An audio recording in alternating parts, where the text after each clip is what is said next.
Eh bien, bonjour à toutes et à tous et bienvenue sur la chaîne aujourd'hui pour la critique de ce très bon film qui est Le Dernier Exorciste avec Russell Crowe. Alors, ça sort c'est sorti depuis hier. Je vais pas vous parler du casting en fait pour la raison suivante en fait, c'est que ne sont connus que Russell Crowe qui joue le père Gabriel Amorth et Franco Nero qui joue le rôle du pape Jean-Paul II. Euh, je vais vous dire simplement que ce film est une bonne surprise. Les bandes annonces l'ont vendu comme un film d'horreur. Ce n'est pas que un film d'horreur. D'abord, c'est un film qui a l'intelligence de reprendre certains codes du film d'horreur pour en fait les parodier. Mais les parodier de façon subtile, c'est pas fait à la truelle. Donc ça a été très appréciable. C'est un film qui intègre aussi beaucoup de mécaniques de certains types d'autres films, notamment les thrillers ésotériques, puisque clairement il y a des passages qui relèvent en fait de ça. Ce que j'entends par thriller ésotérique, je parle bien sûr du Da Vinci Code et autres films du genre, mais là c'est vraiment bien intégré, c'est bien fait. Ça intègre des éléments d'enquête historique, puisque c'est issu en partie de, des mémoires du père Gabriel Amorth, qui était en l'occurrence de la fin des années 80 jusqu'en 2016 l'exorciste pardon, en chef du Vatican. C'est en partie donc tiré de ses mémoires, et particulièrement du cas d'un jeune garçon espagnol qui aurait subi donc un cas de possession. Il y a aussi des éléments de fantastique, bien sûr, puisque sur la dernière partie, pour contenter la jeune génération, il y a évidemment le côté roller coaster habituel des films d'horreur, mais encore une fois, c'est fait très intelligemment, puisque c'est fait avec une certaine franchise, une certaine subtilité, c'est complètement intégré au scénario. C'est-à-dire qu'on n'est pas surpris, on se dit pas putain d'où ça sort ce truc. Euh, et en plus, ça amène un plan qui dure une seconde et qui m'est resté gravé en mémoire, puisque durant ce plan, il se passe, euh, il arrive en fait quelque chose ou quelqu'un que personnellement je n'ai jamais vu, mais jamais intervenir dans un film d'horreur, alors que pourtant il y aurait eu des milliards d'occasions.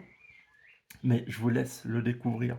Je pense que je ferai probablement une vidéo la semaine prochaine ou dans 15 jours pour vous parler un peu plus avec, alors déjà avec un peu de spoiler, et vous parler un peu plus de tout ce qu'il y a au niveau de l'exorcisme dans le film, parce qu'il y a une vraie notion, et ça c'est ça qui est intéressant, c'est que à la manière un petit peu de L'Exorciste de William Friedkin, sorti dans les années 70, le film d'aujourd'hui ne présente pas l'exorcisme comme quelque chose de obligatoirement démoniaque.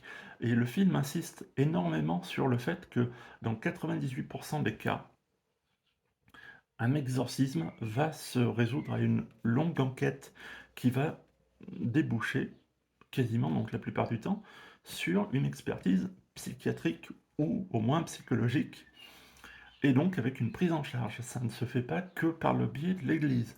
L'Église va mandater à la fois un prêtre et va mandater aussi un médecin ou des médecins, avec différentes spécialités selon les différentes pathologies qui peuvent entrer en ligne de compte.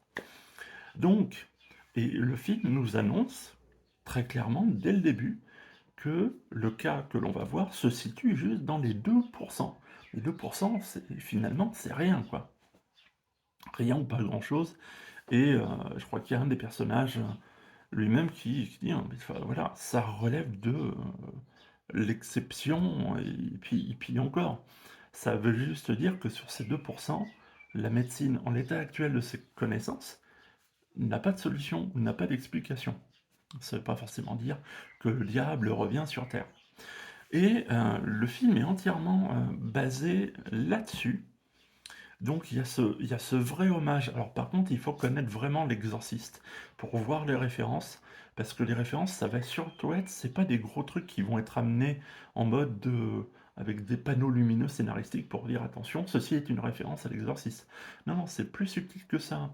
C'est des fois des comportements de personnages dans certaines scènes, ça peut être des cadrages, ça peut être, je crois, même à un moment donné, quelques notes du thème de l'exorciste qui résonnent un peu en fond, tout ça. Il y a un propos aussi qui est un petit peu commun qui fait écho. Et pour tout vous dire, et, parce que donc Russell Crowe joue le rôle du père Amort, il y a même un plan qui est un hommage à un plan presque identique en termes de technique euh, dans Gladiator en fait. Mais il est probable que je vous fasse une autre vidéo la semaine prochaine pour revenir un petit peu plus là-dessus. Euh, Honnêtement, le film, j'ai failli le louper parce que entre toutes les grosses sorties qu'il y a depuis maintenant quelques semaines, avec Super Mario, avec les Gardiens de la Galaxie 3, et ce qui va arriver avec Fast and Furious, avec le prochain Spider-Man, la suite de Into the Spider-Verse qui arrive bientôt, avec The Flash, honnêtement, je pense que c'est une mauvaise fenêtre de sortie, qu'il aurait fallu le décaler de quelques mois et l'emmener comme ça gentiment jusqu'à la fin de l'année, mais je crois qu'ils ne l'ont pas fait tout simplement parce que à la fin de l'année, il va y avoir la première partie du remake en 3 phases de l'Exorciste, justement. Donc, tout ça pour vous dire que j'ai failli passer au travers. Je ne suis pas passé au travers, j'ai bien fait, parce que je n'ai pas du tout vu le temps passer. Du coup, je suis incapable de vous dire combien de temps dure le film. Et je ne regrette absolument pas, mais 9,80 €. Toujours est-il que donc la vidéo va être normalement mise en ligne ce soir directement, ce qui veut dire que donc demain je peux déjà vous annoncer que à 17 h vous retrouverez la suite du let's play sur Resident Evil 4 Remake. Je vais essayer d'accélérer quand même un peu la cadence en termes de publication, vu que toutes les vidéos sont quasiment déjà faites, j'ai fini le jeu.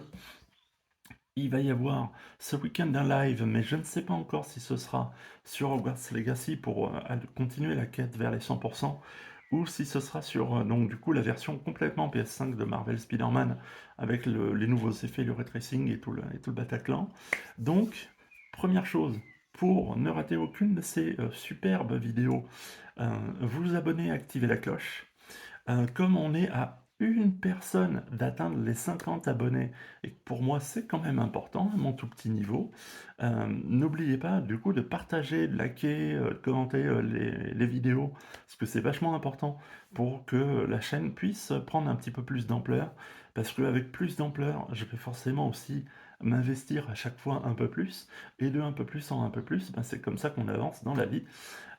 Et donc, la semaine prochaine, bien sûr, il y aura aussi la critique de Fast and Furious 10. Je prépare quelque chose de spécial pour La Petite Sirène, si tant est que le film soit à peu près comme on pense qu'il va être.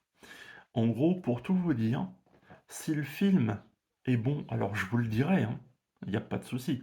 Si le film est aussi nul qu'il s'annonce, je vous réserve une petite surprise. Il y aura ma vidéo de critique et à la fin de ma vidéo de critique, il y aura une petite surprise. Voilà. Et puis après, bien sûr, il y aura The Flash, etc., etc. Aussi pour vous dire que euh, au moment de la sortie de FF16, il y aura probablement une grosse vidéo. Il y aura une vidéo de test. Il y aura probablement le let's play qui va suivre, mais on en reparlera à cette occasion. Sur ce, je vous dis à très très vite. Ciao, ciao.